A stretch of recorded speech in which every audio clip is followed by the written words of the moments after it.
everybody, Ignatius L. Jackson, CPA PFS here. Today we are going through some year-end stuff. Alright, so we're going to start going through a few year-end items that you might want to consider and think about as we approach the end of the year.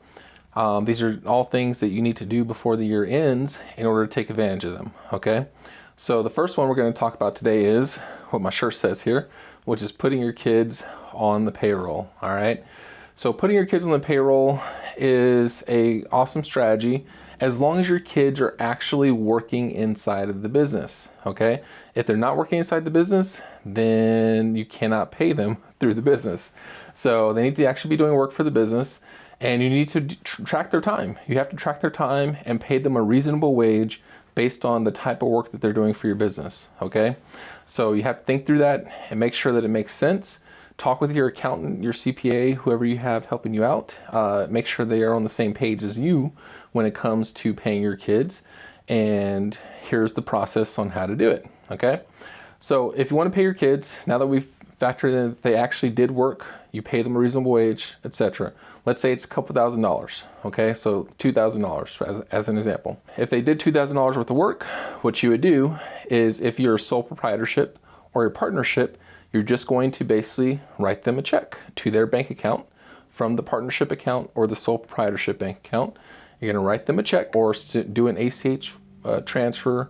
I'm probably not going to do a wire transfer, but technically you can do a wire transfer too. So do either a check or an ACH from your account to their account. And you're going to make sure that the account's in their name. They do have to have an account in their name, whether it's a savings account or checking account, doesn't matter, but it does have to be an account in their name, okay? Once the funds are in their account, they can then do whatever they want with it. They can put it into a Roth IRA, which I highly recommend, okay, because you're getting no taxes on income taxes or payroll taxes if they're under the age of 18, okay? If they're over 18, then you still have payroll taxes, but you probably don't have income taxes still. So again, Roth IRAs are great ways to use these funds and put them into a useful vehicle for them because now they have earned income since they're working for your business, okay? So that's how you would do it for a sole proprietorship or a partnership. Pretty simple, pretty easy to do, okay? And that's for rental properties, that's for businesses, small businesses, basically anything that's considered a business where they're doing work for that business, you can go ahead and take advantage of that, okay? Now, if you're an S corporation or a C corporation, it's a little bit different. There's an extra step in there where you'll have to basically, if they're under 18, you'd have to transfer the money from the S corp or C corp, okay, and send that over to your sole proprietorship entity, okay. Usually, you hear a lot of people call this a family management company, but it's whatever company you want to call it for whatever they're doing. So if they're doing admin work for you, then you can call it an administrative company. If they're doing house cleaning for your rental properties, like turning it over when people leave for like a short-term rental or a mid-term rental, or whenever people end their lease, then that's a cleaning business, for example, okay? So you can call it whatever business you want to call it, right? Sole proprietorship, basically you're sending the money from the S Corp or the C Corp to that sole proprietorship bank account. Once it's in that account, you would then send it to the kids' checking or savings account that they have. Once it's in their account, same thing. You could put it into Roth IRA, use it for their expenses, use it for school, whatever the case is, okay? So that's kind of the way when you have an S Corp or a C Corp. Just one extra step in there. You have to send it from that company to a sole proprietorship, and then the rest is the same as the first example, okay? Now, if they're over 18, pretty simple. If you already have employees, you can just add them to the W-2 system, payroll system, and give them a paycheck through the payroll system, and you're good to go, okay? If they don't have enough income to pay income taxes, you just claim exempt on the income taxes, okay? Withholding, and they shouldn't have any withholding, and they won't have to file a tax return because they had no withholding coming out, all right? Assuming that you're the only company that they're working for.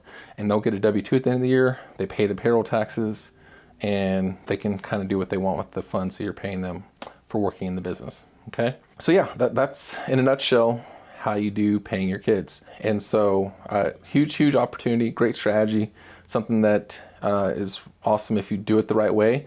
and you're not trying to subvert the tax laws, right?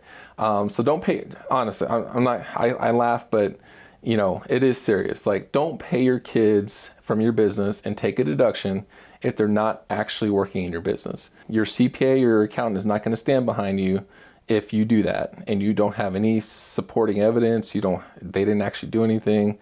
I mean, if you get caught, you get caught. Penalties for doing something that you know is incredibly wrong, like paying your kids, and let's say you did like $100,000 of paying your kids, it's massive. I mean, you could get hit with up to like a 50% total penalty for doing something like that. So don't do it. It's not worth it. And if it's really, really bad, you could even get charged with the crime. So yeah, definitely something you don't want to try to take advantage of. Do it the right way. If it's only a couple $1,000s, it's only a couple $1,000s. I mean, it just is what it is. I mean, sometimes that's all you can do, especially if it's a younger kid, and they're only able to do like a few hours a week. That's all you can do sometimes. It is what it is. School is still the priority, right? Not saving mom or dad on taxes. School is their priority, all right? And being a kid.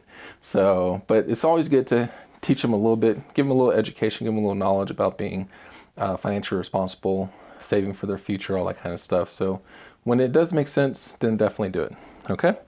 Well, that was the topic for today. We'll go through some more year-end stuff that you have to do before the end of the year. So, let me just make sure that that's very clear. You do have to do all these transfers that we were talking about before 12/31/25 if you want it to count for 2025 tax year. This is not something like a IRA contribution or something like that where you could do it through April of next year. You have to actually do it before the end of the year, all steps of the transfer. Otherwise, it does not count for 2025 tax year, okay? When I say all steps, I mean from the S Corp to the sole proprietorship to the kid's bank account. It has to get into the kid's bank account. You don't have to contribute to the Roth before the end of the year, but you have to get it into the kid's bank account, okay? So those are the steps that are really important that you get that done. And if you can issue a W-2 if you want for kids under 18. Some people don't, some people do. I don't really have a preference one way or the other. I know there's a lot of debate about whether you need to or not. If there's no income tax liability and no payroll tax liability, the W-2 is basically empty. So I have not seen the IRS make a big stink about it before. Not saying it hasn't happened, but I've definitely not seen a big stink about it before. So it's definitely your call. If you want to do a W-2 and be more safe, more conservative, go ahead and do a W-2 with pretty much all zeros except for the box 1 wages. It's pretty much all going to be zeros when they're under 18. But you can certainly do that if you want to, okay? And sometimes if you want to do Roth IRA, the custodian sometimes likes to see it. So it doesn't necessarily hurt to go ahead and do the W-2, okay? But yeah, that's pretty much it. So those are the things that need to be done before the end of the year. And that's the topic for today. Hope everybody has a good one. Peace.